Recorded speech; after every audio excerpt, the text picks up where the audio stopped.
Well, welcome everyone to the La Jolla Cosmetic Podcast. I'm your hostess, Monique Ramsey, and I'm here today with Dr. Hector Salazar, one of the plastic surgeons in our surgical center.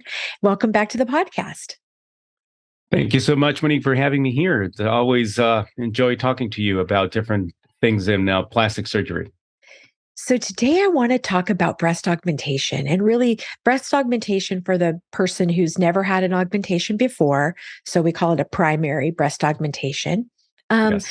so, tell a story maybe of a recent patient who had a successful result, maybe for an interesting reason. Now that you ask me, recently we did a breast augmentation on someone that appears quite often on TV.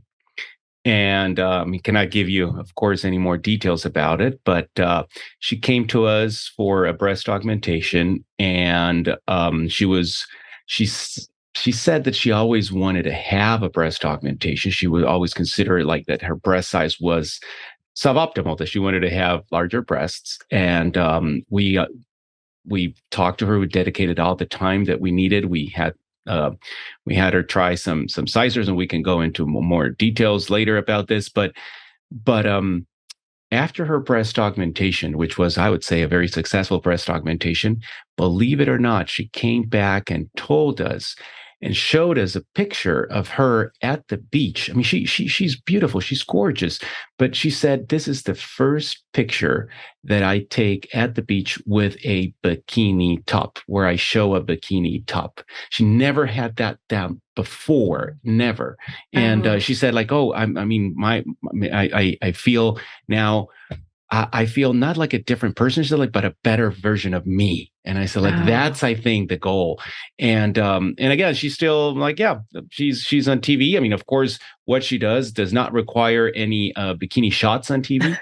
But well, maybe if she's required to do that now, she's ready.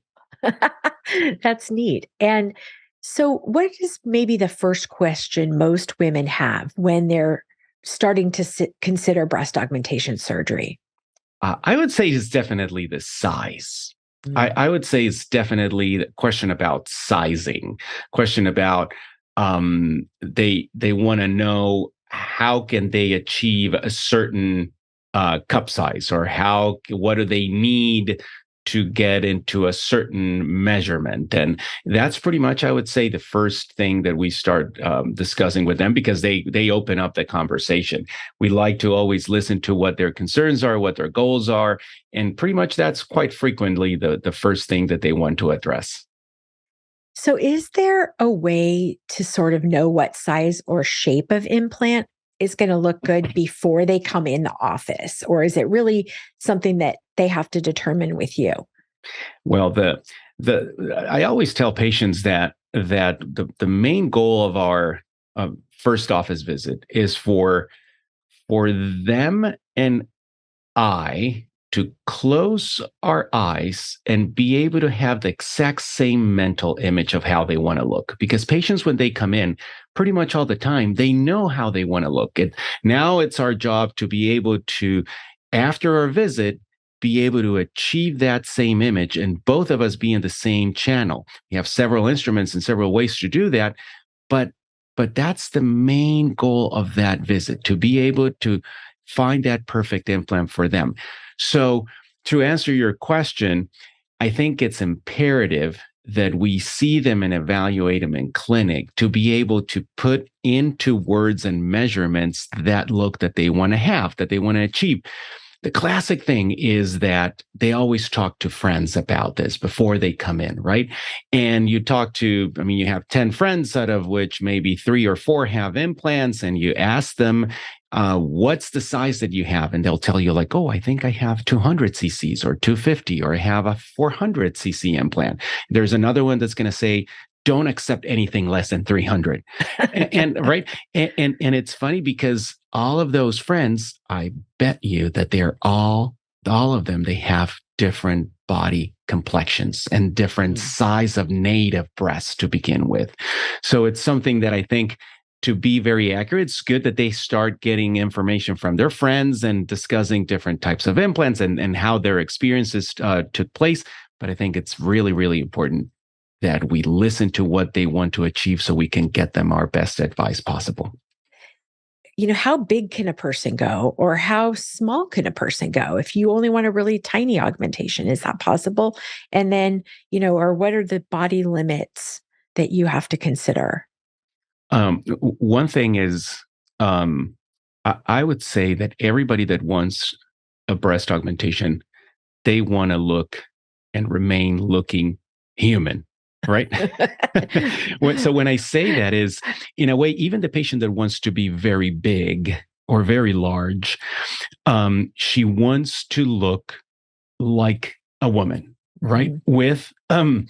So one thing that I tell patients is this: we have to respect the natural boundaries of the footprint of your breast, Oh, right? It's imperative that God gave that patient a breast footprint and that we respect that breast footprint. We can enhance the breast in different ways with a little bit more upper pole fullness or with a little bit more volume at the bottom or a little bit on the side, but it always has to be respecting that footprint. So that's in reality the limit that we have. And then, yeah, sometimes you get a patient that is, it's a patient that it's on the shorter side, she's very thin, she's very petite.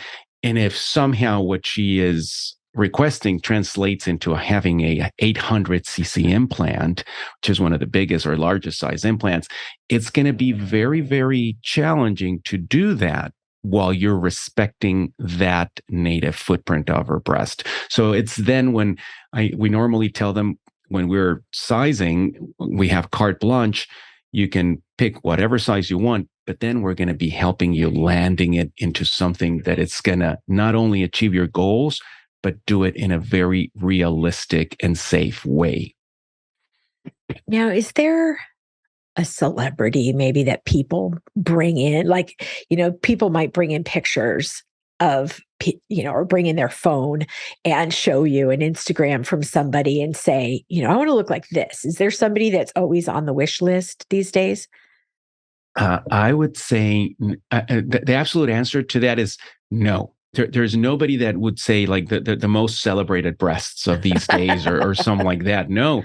Um, but trends come and go all the time. In the same way Right. that I would say maybe 10, 15 years ago, it was more about a little bit more of an exaggerated augmented look. Nowadays, the trend tends to be more green, more organic, make me look natural.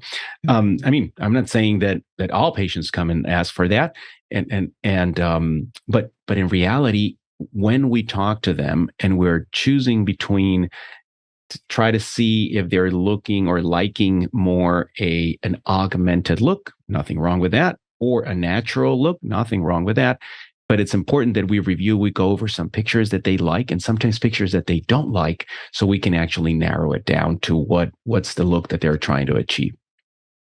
So, is there anything that prevents someone from being a good candidate for breast augmentation? Um, Well, to give you an absolute answer to an absolute question, a patient has an active issue or in terms of health with her breasts, it would be a no go, right? I mean, patient has to be healthy, and we actually, if the patient is at the age where a mammogram is recommended, we always recommend that, yeah, maybe it's a good idea to get a baseline before we get breast implants. But if there would be an active issue in terms of health with their breast, then those wouldn't be good candidates. They're giving you a partial answer to your question. There are some patients that are going to have more favorable anatomy than Mhm. others, and there are patients that have some congenital breast deformities or congenital malformations of the breast in a way that probably they don't even know that they have those anatomical variants or differences in terms of shape. But that's why it's important to have that nice first consultation, spend good amount of time listening to what they want to achieve, and also very carefully and meticulously examine their breast to bring up realistic expectations. It's rare. It's rare that we find those anatomical variations that I'm mentioning. But when we find them, maybe what patients need are breast augmentation plus other surgical procedures that we could add to allow their breast to look better. Like, give me an example of what that might be. Well, it can go anywhere from having what we call a tuberous breast. Patients sometimes tend to call them like Snoopy breasts, or some patients actually have said like, oh, they look a little bit like a banana breast. And having those variations, if you put just an implant in, you're not going to correct the shape of the breast just by placing an implant. And it's something that it's important that we analyze together, and then we have to make a special other maneuvers to be able to compensate for that and give them a nice shape. Same thing when patients come in after having kids, and sometimes, like after breastfeeding, the shape of the breast changes so much that if you just place an implant, sometimes it's not enough to make them look good and to achieve the goals that they want. But it's something that, again, the most important, it's a good assessment. Now, what brand of implants do you prefer, or does it matter? Is there something that, the patient should be looking for with respect to brand?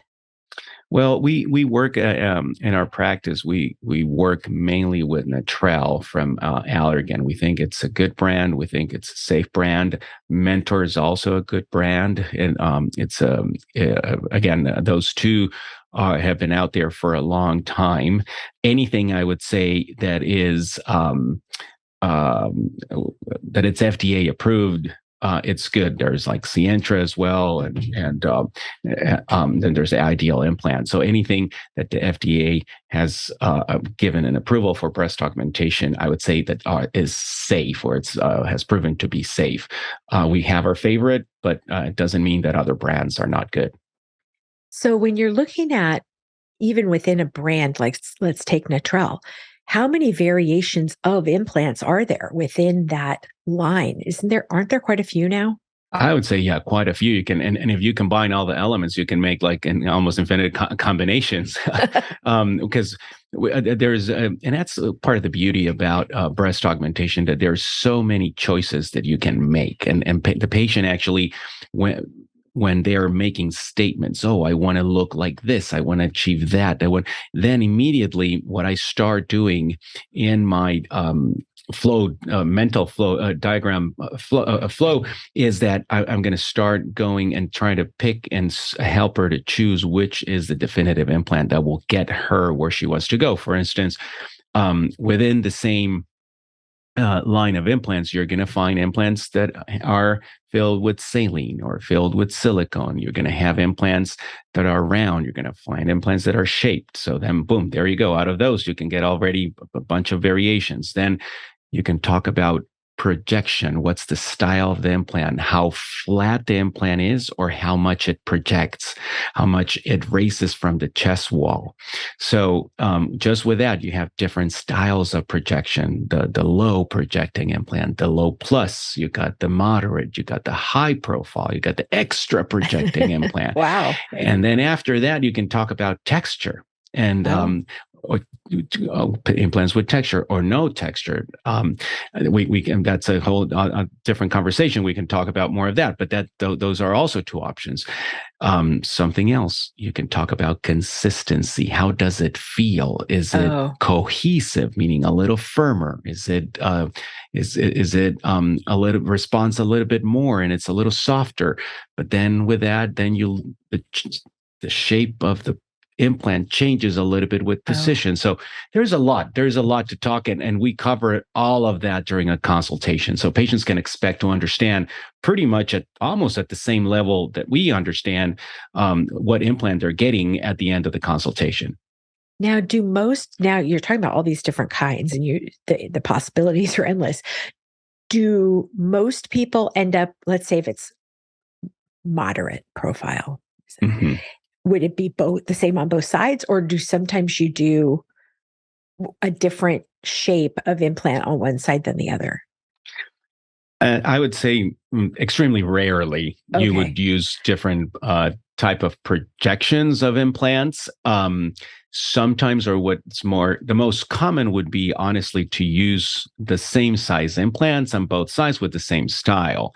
In some cases, I mean, we always tell patients that their breasts are sisters. They're not twins. Some patients come actually not with sisters, but with cousins, Oh. and right, or acquaintances. So, but if that's the case, then sometimes we can entertain the idea of using a different size implant on one side and a different size implant on the other, understanding that perfect symmetry can never be achieved. I mean, one of the things, Monique, and you know about this, that we're very, very precise when we measure our patients. So we take several measurements, and patients sometimes go like, "Oh, I've never had that done." It's like, well, yeah, I would say it's very strange for you to get like the distance from the sternum right here, the sternal notch to the nipple, and the distance from the nipple to the crease, to the Oh. inframammary fold, and Oh. the areola diameter and the breast base diameter, and how much tissue they have in the upper pole. So we give a little pinch and measure that. And so all these different things, we realize that pretty much nobody is fully symmetric. So understanding that, we try to achieve the best symmetry possible and something that patients actually enjoy and like. And we get it. We do it. Yeah. Yeah. So let's move into that consultation process. So they come in, they meet with you, you do an examination. I'm assuming they get to see some before and after pictures of people that maybe look like them, that where the breasts are kind of similar, or maybe the size is similar. And then what tools do you have to help them visualize that after? Hmm. So, one of the most important things is, again, as you're correctly saying, when they say, Dr. Salazar, I have some pictures that I want you to see. Oh, fantastic. Let's sit down and go over those pictures. So then I like this. I don't like this. I like this. I don't like this. Some of them actually, they've already they've been into our website, and then they started like, they actually, or come out with some printouts or captures of saying, out of your patients, I feel that I'm like her, and I like this, and I like Uh, that, and I don't like this, and I don't like that. This is the style that I want to achieve, or not the style. Then another thing that's very important is that we have the option of using sizers. So in sizing, what we do is we provide them with a special bra that allows you to like basically stuff in the bra with different implants that have more of a breast shape, so it can translate a little bit better how they are going to look. And the thing that I tell them most importantly is for them to feel the size, to actually feel it, see how uh-huh. they feel wearing that size. We give them a t-shirt. We actually take some actual pictures of them so they can actually see it from a different angle. We have big mirrors in our rooms, as you know, and then they also look. And what we're trying to find is proportions of their body, right? The proportion between the shoulders and the lateral aspect of the breast, proportion about like how much the size projects, and that in relationship to their body. Then I would say most of the patients, we can actually perform or use an additional instrument, which is called Vectra. So that's a computer simulation. We bring the patients to a dedicated room for this simulation, and we take pictures of them. And then what we do is we go ahead and simulate how a certain type of implant would look, or a different one. So then we can compare kind of before and after, or we can compare implant to implant. So how would you look with this implants, or how would you look with those implants? And Oh, then interesting. it's very, I mean, that's a very, very nice part. It's honestly, it's a very fun part for patients. They have a good time when we're doing this, because at some point they realize that this is not like purchasing shoes, right? I mean, and sometimes they find that very hard to select either one or the other one, but this Uh-huh. is like their implantation, right? Their breast augmentation. Well, I think it's kind of cool in that, like shoes, you could try on with the sizers and the bra. Hmm. So you can Hmm. kind of wear them, but then also you get this sort of high tech. So you have like the IRL in real life Hmm. versus this high tech, Correct. projection. And I would think that that's a helpful tool for patients because what Absolutely. is the, that's a helpful tool for patients because Absolutely. what is the, if somebody says, oh, I have 375s, what's that mean? It means nothing. Exactly. And Exactly. Means nothing. yeah. So now, like, let's start to talk about some of the common questions you might get. Let's say, if somebody's a first time augmentation, they've never been a mom, but they want to be a mom someday. If they want to have kids someday, what happens to their implants? So in all honesty, and most likely to their implants, nothing will happen. Uh-huh. Okay. But their breasts are going to change for sure. So everybody goes through the process of hormonal stimulation during pregnancy and then during lactation or breastfeeding. And then what will happen is most likely the size of the oversize of their breast is gonna increase. And what happens afterwards, it varies a lot from patient to patient. Some patients actually shrink back in a very nice way, and that's it. Nothing happened. Or some other patients actually, they shrink in a nice way. They have their implants in, but now they've tasted what it feels to be slightly larger. And then Mm. maybe they say, you know what, Dr. Salazar, why don't we switch the implants? And now I have larger implants to give me the volume that I had when I was breastfeeding. Some other patients, actually, what happens is that after they lose that volume, their breasts deflate, and that Mm. can happen. So, but the implant is intact. The implant, nothing has happened Nothing's to the implant, happened. but the breast itself, the tissue actually loses some of that volume, and then it can drop. But then you're talking about do you need to do some tweaking? Well, you might need to or you might benefit from doing a breast lift. But Uh-huh. I think, and to respond to your question, to the implants, nothing happens, but the breast is going to be changing in shape and form. Now, you mentioned breastfeeding. So, if you have implants, can you then still breastfeed with? I mean, when you put in that implant, where are all the little pieces and parts that are the glands that produce the milk, and are they disturbed, and what happens in that? Right. So no, they're not disturbed. Just from a mere breast augmentation, you can place the implant behind the muscle, in front of the muscle, a little bit of that dual plane. And we'll talk about it more specifically if you want to. But mainly, you're always behind or one or two floors away from the gland. So the gland Okay. is in front of the implant. So the gland is there, and the gland is producing milk, and the gland is getting that milk out through the nipple and to the outside world. So it's very safe. There is no contraindication of breastfeeding. Some patients actually that have never had kids, or they ask me like, is my augmentation going to prevent me from breastfeeding? The absolute answer to that is no. There's no proven fact that it prevents breastfeeding. But the only thing at the same time is those patients that have never breastfed before do not know how capable they are for breastfeeding. So yeah, It's that's true. one of those like, That's oh, a whole dude, nother thing. that's a whole another thing. So, but no, completely safe, no problem. You can breastfeed after a breast augmentation. And then if you decide you want to tweak later on, how long do you want them to wait after they stop breastfeeding before they would maybe entertain the idea of either a lift or a different size implant, that kind of thing? Depending on how big of the intervention, but you can think about it anywhere from 6 months to 12 months. So from 6 months to a year, depending, it changes. We would be more than happy to talk to them about this when we examine them and we understand exactly at what point they are, like in terms of breastfeeding. But and the reason for this, for your audience to understand why, is because when you do surgery and you're actively breastfeeding, basically what you have in your breast are pockets of milk, right? So as we are operating, and you remember, I mean, when we go to the operating room, everything has to be sterile, everything's super clean. It's a very, very special environment. And the last thing you want on your operative field, it's some milk thrown there. right? I mean, you don't you could never imagine doing a surgery and then like, oh, why don't we put some milk over here, right? You, so that's the reason why, because milk, it's communicated to the outside world because of the anatomy of the milk ducts and everything.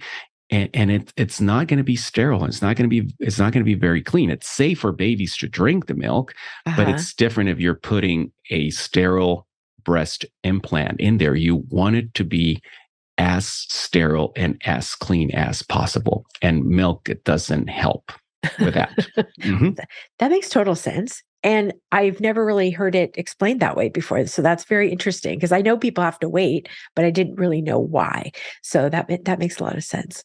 So when a patient, let's say that it's the first day of the reveal when they Hmm. come in, and I don't know how many days after surgery do they come see you? And we Normally, kind I would say always day one. day Day one. one. Okay. Hmm. So they come in and we do the reveal. And what is their on average, kind of their first impression or their first reaction? Wide open eyes all the time. Wide open eyes, and it's like, oh.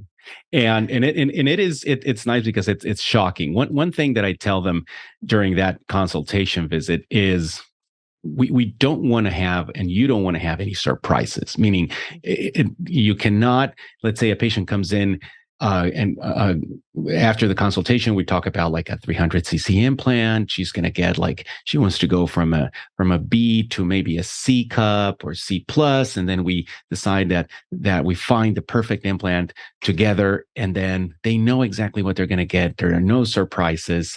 It's not that they're going to wake up, and I've heard this stories in which they have surgery somewhere else, and then they wake up and say like, "Oh, we talked about a 300, but then when I woke up, the surgeon said like, oh, congratulations, 550 or 600," and that's never what we talked about. So of course there's not going to be any surprise like that, but it's always shocking. It's always shocking, right? It's Like regardless. in a good way, shocking. It's in a Like, good way oh, shocking. this is me. Wow. This is all right. Exactly. It's like, oh, wow. And even if it's a small implant, I mean, there's always that reaction because it is shocking. They they see it, they like it, and we move on with good, nice instructions about it. The only reason why we see each other at that first day is because we want to make sure that there are no problems. We want to make sure that all their recovery it's perfect, and that it's gonna that first visit sets the basis for the rest of their recovery. So that's the reason why we want to see them on that first day. Of course, that first day, surgery just took place. They're going to be swollen. The implants are actually going to be riding a little higher. And we always talk about that because implants initially, they ride a little higher and then they come down to the perfect position. We don't want them to be at the perfect position and then go down and then be in the abdomen or something like that. No, nobody wants that. So that's the reason why we have that first visit. They're all prepared. They know exactly what they're going to have, what they're going to see, and it's always like, oh, and they like it. Yeah, that's That's good. awesome. It's a fun moment. I bet it is. I bet it is. Let's talk about incision placement. So incision placement, um, in you can most quote unquote commonly you can find 4 incisions if you do your research. You can have an incision around the areola, mainly at the bottom of the areola, right? Like just like following that circumference, but just like at the bottom. Also, you can find incisions that go like underneath the breast, right? On that inframammary fold or the crease of the breast, you can put an incision there. Axillary incisions that you can also see that some doctors like to put their implants through the axilla, Which is and the armpit for which is those the of armpit. right. Exactly. And you can also find some other rare incision sites, such as the belly button.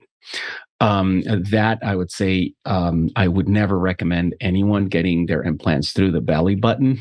Number one, you can only get saline implants because you need to go in and tunnel all the way up, and then you put the implant wrapped like a burrito, completely wrapped, and then you inject the water, and but you violate natural boundaries of the breast. You have to go through that inframammary crease or fold, and you're disrupting the natural anatomy. Then if you get into any problem, any complication, then you don't have good access and you Ah, cannot have good visualization of your operative field. So not a recommended place. Transaxillary breast augmentation through the armpit. Um, it is doable. I don't favor that technique because again, you're also working from a distance. The only advantage that you're getting is that you don't have an incision near the breast. But in reality, putting an implant through the axilla, through the armpit, is we were talking about how clean things are in the body, and it's not the cleanest part of our bodies. And in addition to that, implants tend to write very, very high. You're limited in terms of the sizes of implants that you can use.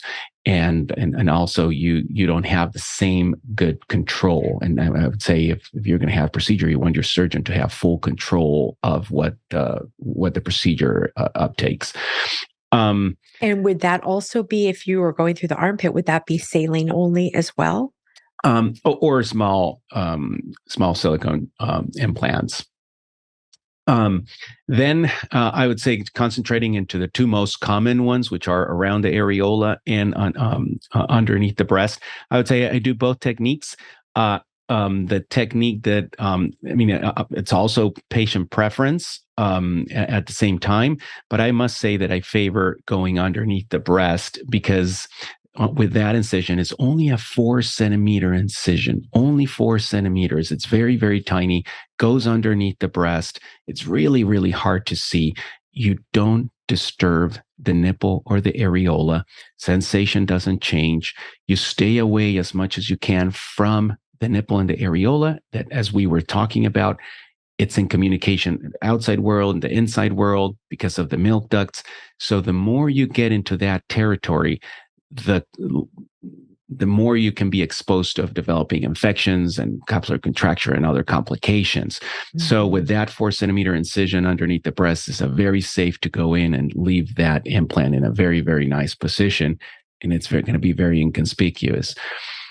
And lastly, around the areola, there are certain patients with certain anatomy that could benefit from having that, or it's a matter of preference as long as we discuss the pros and cons with patients and they fully understand what they're actually compromising in by doing it through the areola. We could do it as well.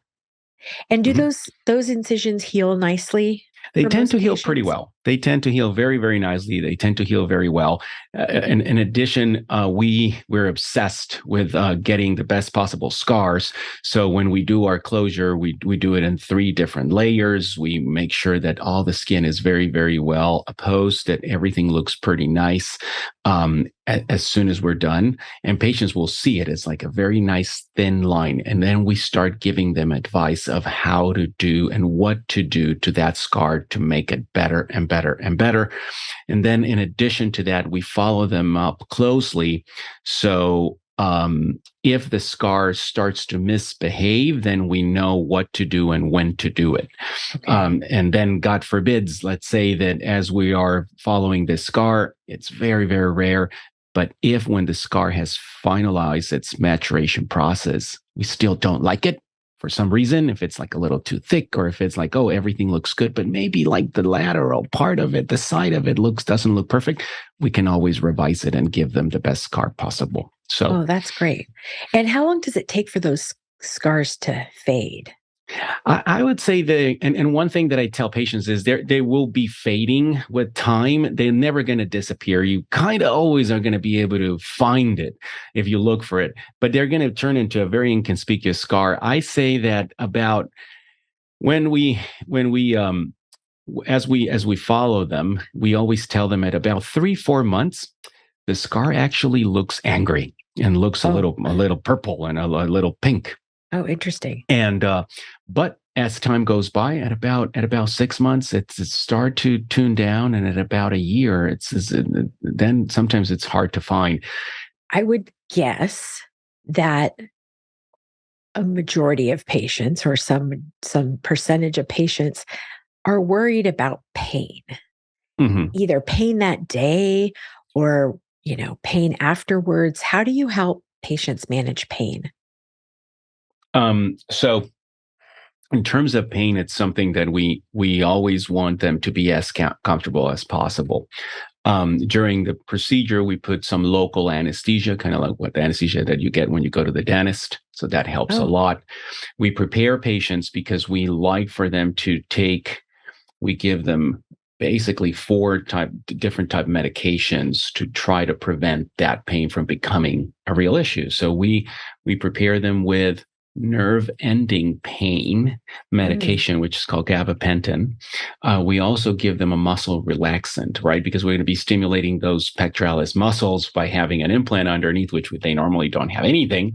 And muscle relaxants also help. We give them an anti-inflammatory medication as well to decrease the amount of inflammation.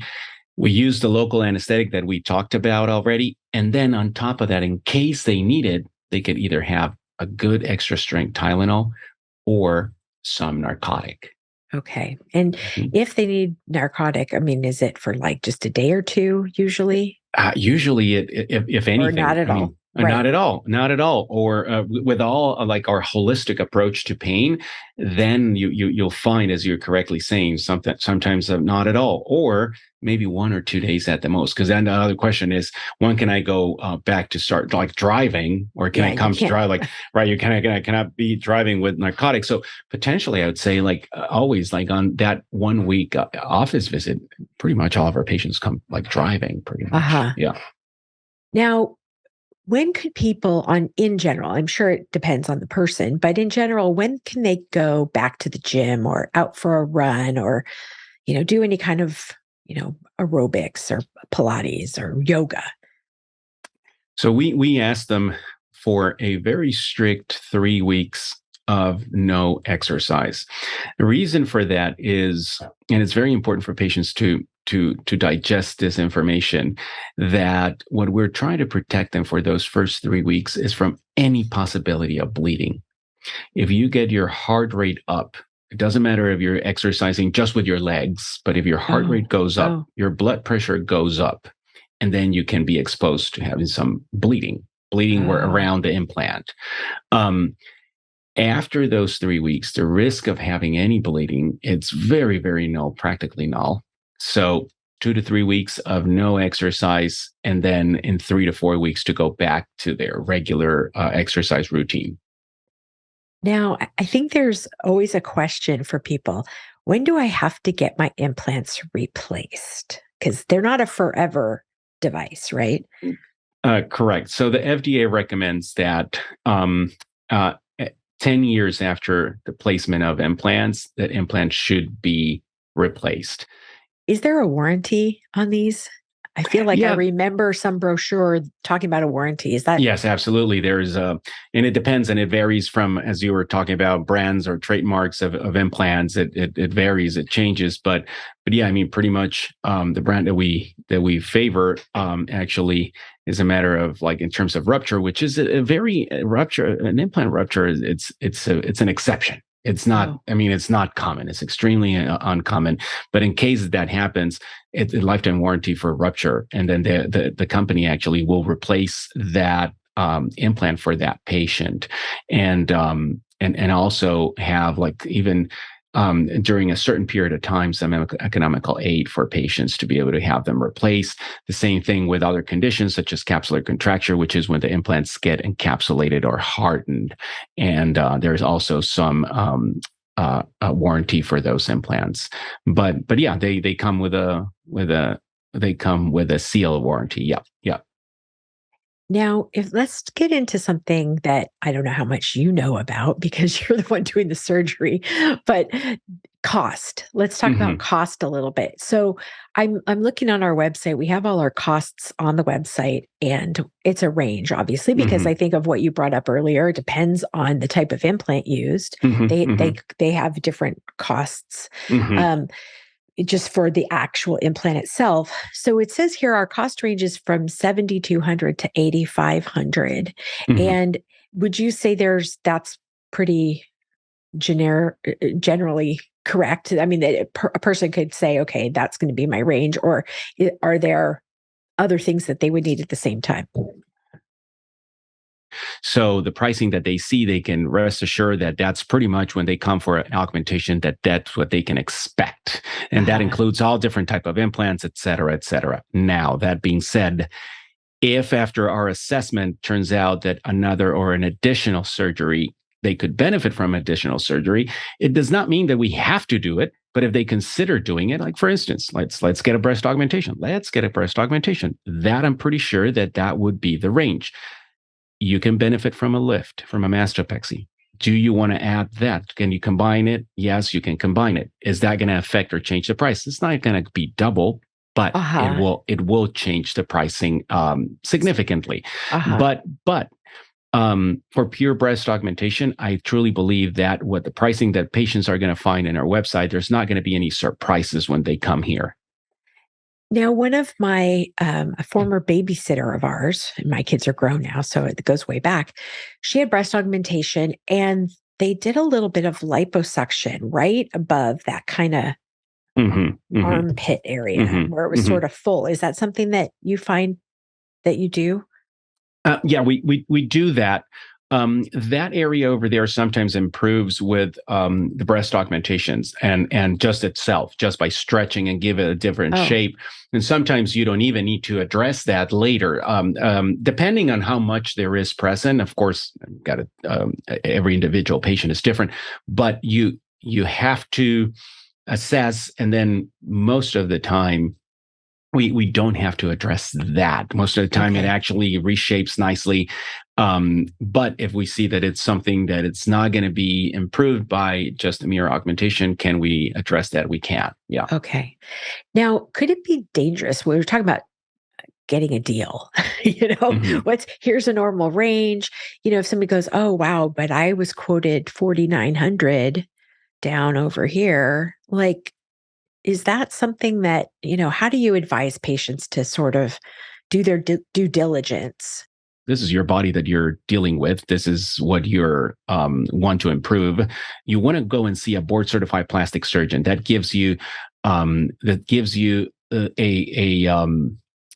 certainty that that surgeon has been recognized by his peers as a safe plastic surgeon, someone that underwent a very rigorous training and a very rigorous examination. So got to make sure that the person is certified in plastic surgery, not in surgery, not certified in cosmetic surgery. It has to be certified in plastic surgery.